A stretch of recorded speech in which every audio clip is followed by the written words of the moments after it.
నమస్తే SDV news కి స్వాగతం. నేను సుధా. వార్తల్లో ముందుగా ముఖ్యాంశాలు. ఏడాదిలోగా గన్నవరం ఎయిర్పోర్ట్ లో కొత్త టెర్మినల్ ప్రారంభిస్తాం. త్వరలో 4 కొత్త విమాన సర్వీసులను అందుబాటులోకి తెస్తామన్న కేంద్ర మంత్రి రామ్మోహన్ నాయుడు.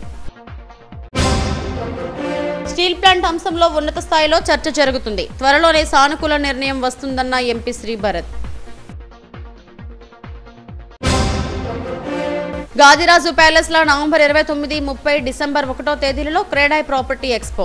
బ్రోచర్ను ఆవిష్కరించిన ఎస్బీఐ డీజీఎం పంకజ్ కుమార్, క్రెడాయ్ ప్రతినిధులు. నిండుకుండలా మారిన మేఘాద్రిగడ్డ రిజర్వాయర్. ఒక గేటును ఎత్తి 200 క్యూసెక్ల నీటిని విడుదల చేసిన అధికారులు. ఏడాదిలోగా గన్నవరం ఎయిర్పోర్ట్ కొత్త టెర్మినల్ను ప్రారంభిస్తామని కేంద్ర మంత్రి రామ్మోహన్ నాయుడు తెలిపారు. దేశం మొత్తం ఆంధ్ర వైపు చూసేలా కనెక్టివిటీని పెంచుతున్నామని చెప్పారు. రాష్ట్రంలో ప్రయాణికుల సంఖ్య మరింతగా పెంచేందుకు కృషి చేస్తున్నట్లు ఆయన వెల్లడించారు. విజయవాడ విమానాశ్రయంలో ఏర్పాటు చేసిన కార్యక్రమంలో ఆయన మాట్లాడారు. ప్రధాని మోడీ హయాంలో 10 ఏళ్లలో 57 విమానాశ్రయాలు నిర్మించారని చెప్పారు. భవిష్యత్ నూతనంగా 200 ఎయిర్పోర్ట్లను నిర్మించడమే లక్ష్యంగా పనిచేస్తున్నామన్నారు. గన్నవరం విమానాశ్రయంలో అప్రోచ్ రహదారిని విజయవాడ ఢిల్లీ ఇండిగో సర్వీసును ఆయన ప్రారంభించారు. గత ఆగస్టులో ఈ విమానాశ్రయం నుంచి 85,000 మంది ప్రయాణికులున్నారని చెప్పారు. ప్రస్తుతం ఈ సంఖ్య 1,00,000కు పెరిగిందన్నారు. ఇందులో భాగంగానే 3 నెలల్లో 4 కొత్త సర్వీసులను ఏర్పాటు చేయనున్నామని చెప్పారు. అక్టోబర్ 26న విజయవాడ పూణే, 27న విశాఖ ఢిల్లీ సర్వీసులను ప్రారంభిస్తున్నామని తెలిపారు. ప్రస్తుతం షార్జాకు సర్వీసులు నడుస్తున్నాయని, వీటిని దుబాయ్, సింగపూర్లకు విస్తరించనున్నట్లు చెప్పారు. ఈ కార్యక్రమంలో మంత్రి కొల్లు రవీంద్ర, మచిలీపట్నం ఎంపీ వల్లభనేని బాలశౌరి, స్థానిక ఎమ్మెల్యే యార్లగడ్డ వెంకట్రావు, మైసూరు ఎంపీ యదువీర్ తదితరులు పాల్గొన్నారు. ఒక కొత్త రోడ్డు మన హైవే పాయింట్ నుంచి దాన్ని ఇనాగ్రేట్ చేసుకోవడంతో పాటు ఢిల్లీకి అలాగే విజయవాడకి ఒక కొత్త కనెక్షన్ ఇండిగో వాళ్ళ సహకారంతో అది కూడా ఈ రోజు మనం లాంచ్ చేసుకుంటున్నాం. సివిల్ ఏవియేషన్ మినిస్టర్ గా అయినప్పటి నుంచి దేశంలో ఎన్నో ఎయిర్పోర్ట్లు ఉంటే ప్రధానంగా దృష్టి పెట్టినటువంటి ఎయిర్పోర్ట్ మన విజయవాడ ఎయిర్పోర్ట్ అని కూడా తెలియజేసుకుంటున్నాం.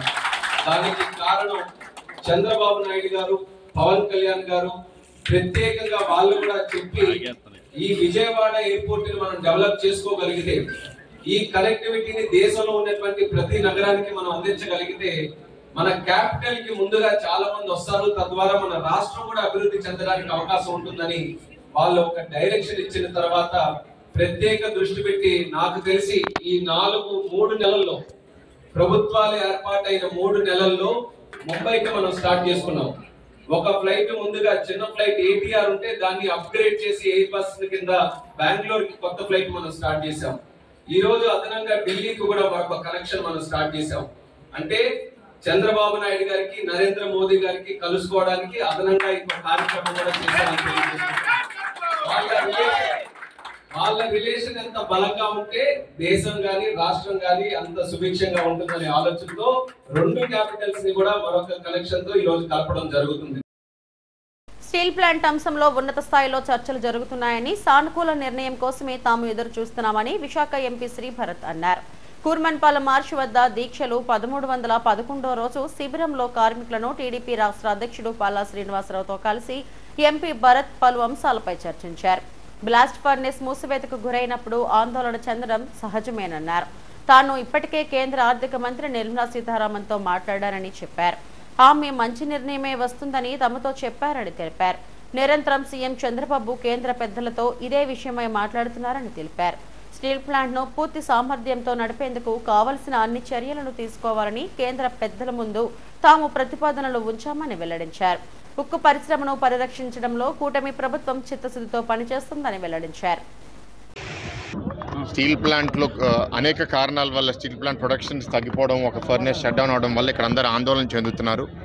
మనం దానికి భరోసా చెప్పాలి, ఒక రెస్పాన్స్ ఇవ్వాలనే ఉద్దేశంతో వాళ్ళు రావడం జరిగింది. నేను ఢిల్లీలో ఉన్నప్పుడు కేంద్ర ఫైనాన్స్ మంత్రి నిర్మలా సీతారామన్ గారు కూడా కలవడం జరిగింది. అయితే స్టీల్ ప్లాంట్ గురించి మాట్లాడినప్పుడు నాకు ఆల్రెడీ తెలుసు, ఎందుకంటే గతంలో కూడా గత 2-3 నెలలుగా కేంద్రంలో స్టీల్ మంత్రి మన ముఖ్యమంత్రిగా చంద్రబాబు నాయుడు గారు ఏ లెవెల్లో మాట్లాడుతున్నారు దీని మీద నాకు ప్రతిసారి అప్డేట్ వచ్చింది. ఆవిడ కూడా అదే చెప్పారు, డిస్కషన్స్ హై లెవెల్లో అందరి మధ్యలో జరుగుతున్నాయి. ఈ డిస్కషన్స్ అన్ని కంక్లూజన్కి వచ్చి ఏదో ఒక డిసిషన్కి త్వరలో రాబోతున్నామని ఒక ఇండికేషన్ కూడా ఇచ్చారు. అది ఏంటి అనేది టైం చెప్తుంది కాబట్టి దానికోసం మేము కూడా ఎదురు చూస్తున్నాము. ఇక్కడ వాళ్ళందరితో కూడా మాట్లాడి వాళ్ళ వేరే వేరే సూచనలన్నీ విన్నాము. భవిష్యత్తులో ఏదో ఒక రిలీఫ్ ప్యాకేజ్ వస్తుందని ఆప్టమిస్టిక్గా ఉన్నాము. వచ్చిన తర్వాత కూడా స్టీల్ ప్లాంట్ని బాగా పనిచేసే విధంగా కార్మికులందరూ రెడీగా ఉన్నారు. పై లెవెల్లో ప్రొక్యూర్మెంట్లో, ఆపరేషన్స్లో, గవర్నెన్స్లో తప్పులు ఉండకుండా, ఫ్రాడ్ జరగకుండా రివ్యూ మీటింగ్స్ కూడా మమ్మల్ని పెట్టమని అడిగారు. తప్పకుండా కుదిరినంత వరకు మేము కూడా రివ్యూ మీటింగ్స్లో పార్టిసిపేట్ చేసి స్టీల్ ప్లాంట్ సక్రమంగా వచ్చేటట్టు, దాని తర్వాత మిగతా కొన్ని పాయింట్స్ స్ట్రాటజిక్గా నాకు ఎన్ని చిన్న చిన్న పాయింట్స్ చెప్పారు. అన్ని పాయింట్స్ దాని ఇంపార్టెన్స్ బట్టి టేకప్ చేస్తాము and wheel work towards reviving the steel plant. లేదండి, ఆందోళన చెందుతున్న స్టీల్ ప్లాంట్ అంటే వాళ్ళు ఏంటంటే 2 ఫర్నెస్ల నుంచి ఇప్పుడు ఒక ఫర్నెస్కి వచ్చినప్పుడు ఏ డైరెక్షన్లో వెళ్తుందని ఆందోళన ఫీల్ అవడంలో తప్పులేదు. కానీ కేంద్రంలో మంత్రులు మాకు ఇచ్చే అష్యూరెన్స్ బట్టి మాకేంటంటే తప్పకుండా నమ్మకం వస్తుంది. ఎందుకంటే స్టీల్ ప్లాంట్ తాలూకా మినిస్టర్, స్టీల్ మినిస్టర్ గారు ఇది ఛాలెంజ్గా తీసుకుని రివైవ్ చేయాలనే తపనలో డే 1 నుంచి ఉన్నారు. అదే కమిట్మెంట్తో వచ్చారు. మొన్న మాట్లాడినప్పుడు కూడా అదే చెప్పారు. కాబట్టి నేను ఏదో సపోర్ట్ ఇస్తాను అని అంటున్నారు, మళ్ళీ అంటున్నారు. వచ్చిన తర్వాత మీరు ప్రొడక్షన్ తీసి చూపించాలంటున్నారు. దానికి అనుగుణంగానే ఇక్కడ మెసేజ్ కూడా వీళ్ళందరికీ ఇవ్వడం జరిగింది. ఈరోజు విశాఖపట్నం స్టీల్ ప్లాంట్ పోరాట కమిటీ వారి దగ్గరికి మేము రావడం జరిగింది. ఏదైతే ఇక్కడ ఉన్నటువంటి వాస్తవిక పరిస్థితిని చూసిన తర్వాత దానికి ఎక్కువ మంది కార్మికులు అంటే ప్లాంట్లో ఉన్నటువంటి వాస్తవిక పరిస్థితులు చూసిన తర్వాత కార్మికులు, నిర్వాసితులందరూ కూడా చాలా ఆందోళన చెందుతున్నారు. దీన్ని ఏదో విధంగా మనం రివైవ్ చేయాలి, పునరుద్ధరించాలి అనే డిమాండ్ ఎప్పటి నుంచో నడుస్తుంది. మొన్న స్టీల్ మంత్రి గారు వచ్చారు, వారు ఒక భరోసా కల్పించారు. అయితే ఆర్థిక పరమైనటువంటి సహాయం అందించాల్సినటువంటి అవసరం ఉంది.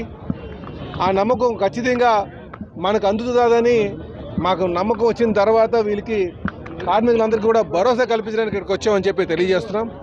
అలాగే ఒకవేళ ప్లాంట్కి ఏమైనా అవుతే ఏంటి పరిస్థితి అనే ప్రశ్న కూడా వచ్చింది చాలామంది దగ్గర నుంచి. మేము చెప్పాం, ప్లాంట్కి ఏమైనా మూతపడే పరిస్థితి వచ్చిందంటే ఖచ్చితంగా రిజైన్ చేసి మీతోనే మేము పోరాటం చేస్తామని చెప్పి మీతోనే కూర్చొని ఈ పోరాటాన్ని ముందు నడిపిస్తామని కూడా చెప్పడం జరిగింది. కానీ మాకు మా ముఖ్యమంత్రి గారి మీద, మా కేంద్రంలో ఉన్నటువంటి మా ఎంపీ గారి మీద, వీళ్ళందరూ మీద మాకు నమ్మకం ఉంది. ఖచ్చితంగా స్టీల్ ప్లాంట్ని మళ్ళీ రివైవ్ చేసి పునరుద్ధరించి పూర్తి స్థాయి సామర్థ్యంతో నడిచే విధంగా మేము చేస్తామని చెప్పి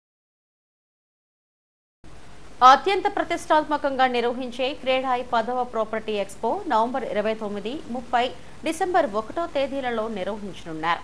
బీచ్ రోడ్లోని అప్పుగార్ రోడ్ గాదిరాజు ప్యాలెస్లో 3 రోజుల పాటు క్రేడాయి ప్రాపర్టీ ఎక్స్పోను ఏర్పాటు చేస్తున్నామని CREDAI Visakha chapter president V Dharmender, chairman KS RK Raju, convener Govindarajulu తెలిపారు. ప్రాపర్టీ ఎక్స్పో పోస్టర్ను ఎస్బీఐ డీజీఎం పంకజ్ కుమార్ ఆవిష్కరించారు. క్రేడాయి నిర్వహించే ప్రాపర్టీ ఎక్స్పోల ద్వారా ప్రజలకు ఒకే వేదికపై వివిధ ప్రాపర్టీస్ను ఎంపిక చేసుకునే అవకాశం ఉందన్నారు. ప్రతి ఒక్కరి సొంతింటి కలను నిజం చేయడమే తమ లక్ష్యం అంటున్న క్రేడాయి ప్రతినిధులతో మా chief reporter Lakshminarayana face to face. CREDAI అత్యంత ప్రతిష్టాత్మకంగా నిర్వహిస్తున్న CREDAI property expo November 29, 30, December 1వ తేదీల్లో గాదిరాజు ప్యాలెస్ వేదికగా జరగబోతుంది. 9 ఎడిషన్స్ విజయవంతంగా నిర్వహించారు. 10వ ఎడిషన్ ఇప్పుడు నిర్వహించబోతున్నారు. దీనికి సంబంధించి అనేక విషయాలు తెలుసుకుందాం. ఈరోజు బ్రోచర్ లాంచింగ్ జరిగింది. ఎస్బీఐ డీజీఎం పంకజ్ కుమార్ గారు చీఫ్ గెస్ట్గా వచ్చి బ్రోచర్ లాంచ్ చేశారు. సార్ చెప్పండి ఈ property expo. Yes, so Credai is going to organize a property expo in the Visakhapatnam at the Gadraju Palace from 29th of November to 1st of December. This will be a big opportunity for the people of the Visakhapatnam, not only Visakhapatnam and nearby areas, and for the NRI also to come to Visakhapatnam and go visit this property expo and book their dream home.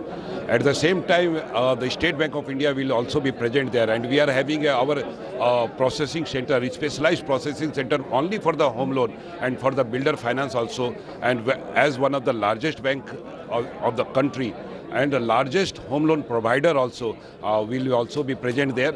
So I will request all the people to take this opportunity and visit the expo and take maximum benefit of this. Thank you. అదేవిధంగా మనకి CREDAI Visakhapatnam chapter chairman Sai గారు మనతో ఉన్నారు. చెప్పండి sir, 9 editions చాలా సక్సెస్ఫుల్గా ఉన్నాయి. ఎన్ని స్టాల్స్ రాబోతున్నాయి ఏంటి? ఈ యొక్క ప్రాపర్టీ ఎక్స్పోలో 80 స్టాల్స్ వరకు పెట్టడం జరుగుతుంది. ఈ యొక్క క్రెడాయ్ ప్రాపర్టీ ఎక్స్పో ప్రతి సంవత్సరం మనకు ఒక విశాఖ ప్రజలకు ఒక పండగలాగా ఏర్పాటు చేయడం జరుగుతుంది. ఎందుకంటే ఈ యొక్క ప్రాపర్టీ షోకి విజిట్ చేసినందుకు అందరికీ ప్రవేశం ఉచితం. అలాగే అంతేకాకుండా ప్రాపర్టీ ఎక్స్పో 3 రోజులు ఎవరైతే విజిట్ చేస్తారో వారందరికీ డైలీ ప్రైజెస్ అలాగే బంపర్ ప్రైజ్ కూడా ఇవ్వడం జరుగుతుంది. దాన్ని బట్టి మీరు ఈ యొక్క ప్రాపర్టీ ఎక్స్పోకి విజిట్ చేసి తమకు ఏ విధమైనటువంటి హౌస్ కావాలో అలాగే రాబోయే రోజుల్లో కూడా మీరు ఎటువంటి ఇల్లు కొనాలనుకుంటున్నారు, మీకు ఫైనాన్స్ ఎంతవరకు అవైల్ చేయగలుగుతారు అనే విషయాన్ని కూడా మీరు తెలుసుకోగలగడానికి ఒక మంచి సదావకాశం. కాబట్టి ఈ క్రెడాయ్ ప్రాపర్టీ ఎక్స్పోకి విజిట్ చేసి తమ యొక్క సొంత ఇంటి కళను నెరవేర్చుకోవాలని కోరుకుంటున్నాను. అదేవిధంగా ప్రెసిడెంట్ ధర్మేందర్ గారు ఉన్నారు. ధర్మేందర్ గారు చెప్పండి, గత 9 ఎడిషన్లు కూడా సక్సెస్ఫుల్గా రన్ చేశారు. ఈ 10వ ఎడిషన్కి సంబంధించి ఎట్లాంటి ఏర్పాట్లు చేస్తారు? ఈ 10th ప్రాపర్టీ ఎక్స్పో ప్రతి సంవత్సరం లాగా మోర్ దెన్ 100 స్టాల్స్ వచ్చే విధంగా గాదిరాజు ప్యాలెస్లో ప్లాన్ చేయడం జరిగింది. దానికి సందర్శకులు ఎక్కువ వచ్చే విధంగా కూడా చాలా మార్కెటింగ్ క్యాంపెయిన్ కానీ ఈ అవగాహన క్రియేట్ చేయడం అనేది జరుగుతూ ఉంటుంది. ముఖ్యంగా దీని ద్వారా విశాఖపుర ప్రజలకి ఏ రకంగా మేము ఈ ఇన్ఫర్మేషన్ని పాస్ ఆన్ చేయగలము, రియల్ ఎస్టేట్ సెక్టర్లో జరుగుతున్న డిఫరెంట్ డిజైన్స్ కానీ డిఫరెంట్ గేటెడ్ కమ్యూనిటీస్ కానీ, ఇంతకుముందు గేటెడ్ కమ్యూనిటీసు మహానగరాలైన ముంబై, బెంగళూరు, హైదరాబాద్ వీటికే పరిమితమయ్యేది. ఇప్పుడు రాను గేటెడ్ కమ్యూనిటీస్ చాలా కూడా వైజాగ్లో కూడా వస్తూ ఉన్నాయి. అలాగే కోవిడ్లో మనం చాలా చూసాము. కోవిడ్లో work from home and education from home ఇలాగా అండ్ మొత్తం కూడా గేటెడ్ కమ్యూనిటీస్లోనే అందుబాటులో ఉండే విధంగా కస్టమర్స్ యొక్క రిక్వైర్మెంట్స్ మారుతూ ఉన్నాయి. వాటి తగ్గట్టుగా కూడా ప్రాజెక్ట్స్లో మేము ఏ రకంగా డిజైన్స్ మార్పులు చేస్తూ మెటీరియల్ మార్పులు చేస్తూ మేము కన్స్ట్రక్షన్ చేస్తున్నామనేది తెలిసే విధంగా ఇక్కడ ఏర్పాటు చేయడం జరిగింది. అలాగే నాలెడ్జ్ సెషన్స్ కూడా మేము 3 days 3 different నాలెడ్జ్ సెషన్స్ కూడా కండక్ట్ చేసే విధంగా ప్లాన్ చేశాము. కస్టమర్స్కి హౌసింగ్ గురించి కంప్లీట్ ఇన్ఫర్మేషన్ వాళ్ళ సొంత ఇంటి కళను నెరవేర్చుకోవడానికి వాళ్ళకి కావాల్సిన అవగాహనంతా కూడా కల్పించే విధంగా కూడా నాలెడ్జ్ సెషన్స్ అక్కడ ఇవ్వడం జరుగుతూ ఉంటుందండి. క్రెడాయ్ ప్రాపర్టీ షో 2024 కన్వీనర్గా ఉన్నటువంటి గోవిందరాజు గారు మనతో ఉన్నారు. చెప్పండి సార్, ఎట్లా జరగబోతుంది? ఈ సంవత్సరం 2024 విశాఖపట్నం క్రెడాయ్ వైజాగ్ చాప్టర్ నుంచి ప్రాపర్టీ షో నిర్వహించదలుచుకున్నామండి. అది నవంబర్ 29, 30 అండ్ డిసెంబర్ 1న బీచ్ రోడ్లో ఎంబీపీ కాలనీ నందున గాదిరాజు ప్యాలెస్ నందు సుమారు 100+ స్టాల్స్తో 30,000 SFTలో ఈ భవన నిర్మాణ రంగ భవనాలు, వాటికి కావాల్సిన మెటీరియల్స్, ఇంటీరియర్స్ కోసం flooring, windows, interior materials, plots, flats, villa projects ఇవన్నీ కూడా ప్రజెంట్ రియల్ ఎస్టేట్ రంగంలో ప్రొడక్ట్ డెవలప్మెంట్స్ ఏమైతే ఉన్నాయో అవన్నీ డిస్ప్లే చేయడం జరుగుతుంది. సో ఈ ప్రదర్శన నందు భవన ఫ్లాట్స్ కానీ ఇల్లు కానీ కొనుక్కునే వాళ్ళు ఎవరైనా అవకాశం ఉంటే అక్కడికి వచ్చి వాళ్ళకు ఉన్న ధరల అందుబాటులో వాళ్ళ బడ్జెట్ని అనుగుణంగా వాళ్ళు చూసుకొని, అక్కడే బ్యాంకర్స్ కూడా ఉన్నారు, వాళ్ళకి మాకు ప్రైమ్ స్పాన్సర్స్గా ఉన్నారు, వాళ్ళ దగ్గర లోన్ తీసుకున్నట్టే ఇమీడియట్గా ప్రాసెస్ చేస్తారు without having processing fees and with some intensives in the interest rate also. So ఆ విధంగా వాళ్ళ కళ నెరవేర్చుకుంటారని ఈ మా ప్రాపర్టీ షో ప్రతి సంవత్సరంలాగా ఈ సంవత్సరం కూడా ఏర్పాటు చేయడం జరిగిందండి. ప్రతి ఒక్కరి సొంతింటి కళను నిజం చేయడంతో పాటు ఇటు నిర్మాణ రంగ సంస్థలు కావచ్చు, రియల్ ఎస్టేట్ రంగ సంస్థలు కావచ్చు, అదేవిధంగా బిల్డింగ్ మెటీరియల్కి సంబంధించి అన్నీ ఒకే రూఫ్ కింద, ఒకే గొడుగు కింద వస్తున్నాయి. నవంబర్ 29, 30, డిసెంబర్ 1వ తేదీల్లో గాదిరాజు ప్యాలెస్ వేదికగా జరగబోతున్న క్రెడాయ్ ప్రాపర్టీ ఎక్స్పోను విజయవంతం చేయాలని కోరుతున్నారు క్రెడాయ్ ప్రతినిధులు. వీడియో జర్నలిస్ట్ గయాస్తో లక్ష్మీనారాయణ, SDB న్యూస్, విశాఖపట్నం. ఇటీవల కురిసిన వర్షాలకు మేఘద్రిగెడ్డ జలాశయం నిండుకుండలా మారింది. ఈ రిజర్వాయర్ సామర్థ్యం 61 అడుగులు కాగా వర్షపు నీరు చేరడంతో 58.3 అడుగులకు నిండింది. దీంతో మేఘద్రిగెడ్డ ఒక గేటును 3 అంగుళాలు ఎత్తి ముందస్తు జాగ్రత్తగా కేవలం 200 క్యూసెక్ల నీటిని కిందకు వదిలారు. ఇప్పటికే లోతట్టు ప్రాంతాల ప్రజలను ఇప్పటికే అప్రమత్తం చేశారు. అయితే ప్రస్తుతానికి పరివాహక ప్రజలకు ఎలాంటి ఇబ్బందులు లేదని నీటిపారుదల శాఖ అధికారులు తెలిపారు.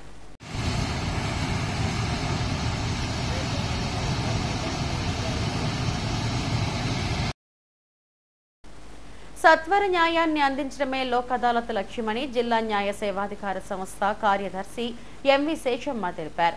లోక్ అదాలత్ ద్వారా జిల్లాలోని న్యాయస్థానాల్లో ఉన్న పెండింగ్ కేసులు, సివిల్, చెక్ బౌన్స్, పారిశ్రామిక వివాదాలు, కార్మిక తగాదాలు, రాజీ పడదగ్గ క్రిమినల్ కేసులు పరిష్కారాలు చేస్తామన్నారు. అమరావతి నుంచి ప్రారంభించిన డిజిటల్ జాతీయ లోక్ అదాలత్ కార్యక్రమాన్ని జిల్లా ప్రధాన న్యాయమూర్తి అలపాటి గిరిధర్ ప్రారంభించారు. కక్షిదారులు పెద్ద ఎత్తున కేసులు రాజీ చేసుకుని కార్యక్రమాన్ని విజయవంతం చేయాలని కోరారు. కార్యక్రమంలో కమర్షియల్ కోర్టు జడ్జ్ కేశవాచార్యులు, మహిళా court judge Srinivasarao, SC ST court judge Shri Satyadevi, వివిధ న్యాయస్థానాల జడ్జిలు పాల్గొన్నారు.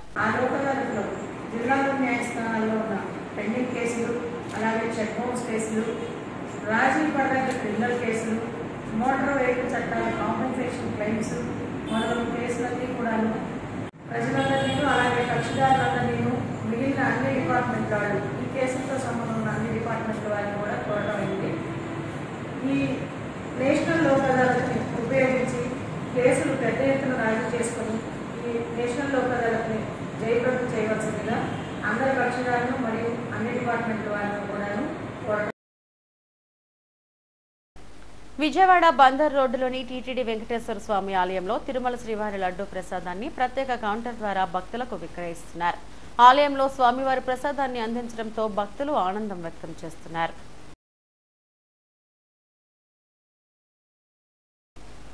తిరుపతి వెళ్లి వస్తున్న కుటుంబం ప్రమాదానికి గురైంది.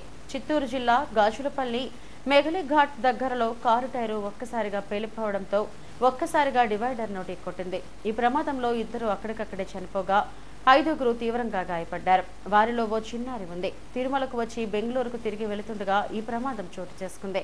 క్షతగాత్రులను చిత్తూరు ప్రభుత్వ ఆసుపత్రికి తరలించారు. ఇదే రోడ్డులో 3 రోజులు 3 ప్రమాదాలు వరుసగా జరిగాయి. పోలీసులు కేసులు నమోదు చేసి దర్యాప్తు చేస్తున్నారు.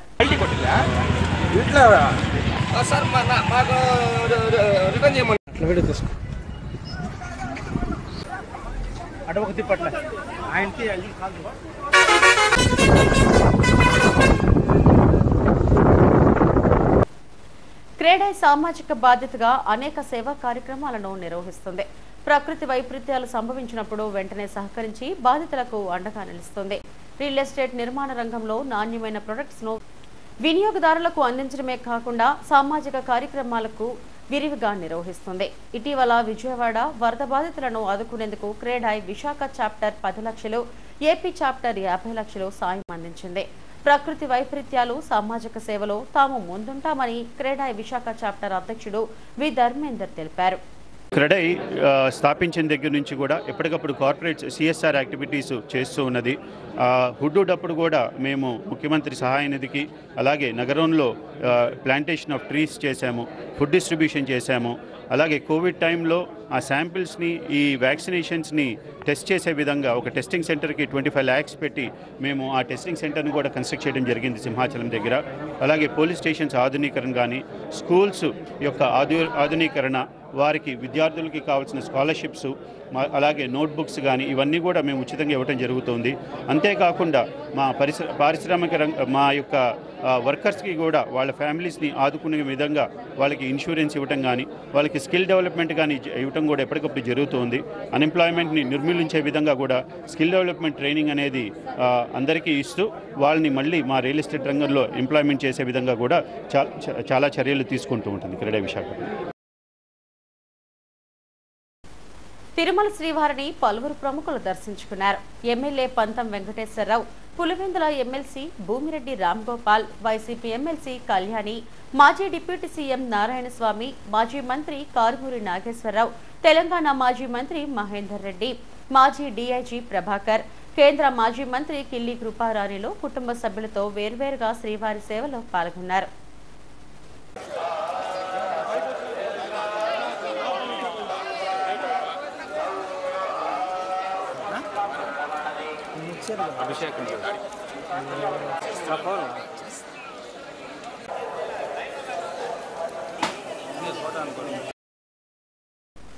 హిందీ భాష రాజ్య భాషని, ఈ భాషలో అందరికీ ప్రాధాన్యం ఉండాలని ప్రొఫెసర్ దిలీప్ సింగ్ అన్నారు.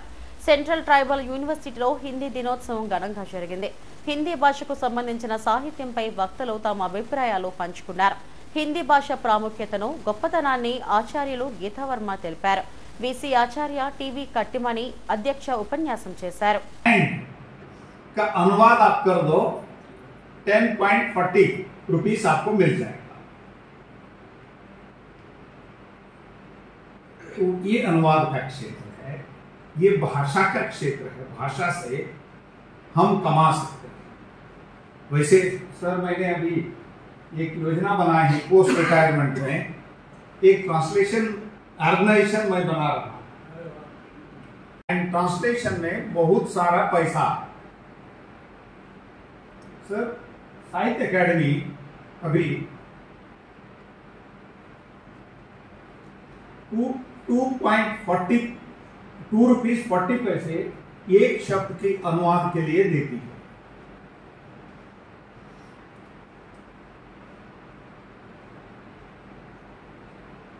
एक एसोसिएशन ऑफ अमेरिका में एक इंस्टीट्यूट है ट्रांसलेशन का, मैं मोबाइल हो गया उसमें मैं घर में रखा इसलिए नहीं है. Association of American association of headlines మరోసారి. ఏడాదిలోగా గన్నవరం ఎయిర్పోర్ట్లో కొత్త టెర్మినల్ ప్రారంభిస్తాం. త్వరలో 4 కొత్త విమాన సర్వీసులను అందుబాటులోకి తెస్తామన్న కేంద్ర మంత్రి రామ్మోహన్ నాయుడు. స్టీల్ ప్లాంట్ అంశంలో ఉన్నత స్థాయిలో చర్చ జరుగుతుంది. త్వరలోనే సానుకూల నిర్ణయం వస్తుందన్న ఎంపీ శ్రీభరత్. గాదిరాజు ప్యాలెస్ లో నవంబర్ 29, 30, డిసెంబర్ 1వ తేదీలలో క్రెడాయ్ ప్రాపర్టీ ఎక్స్పో.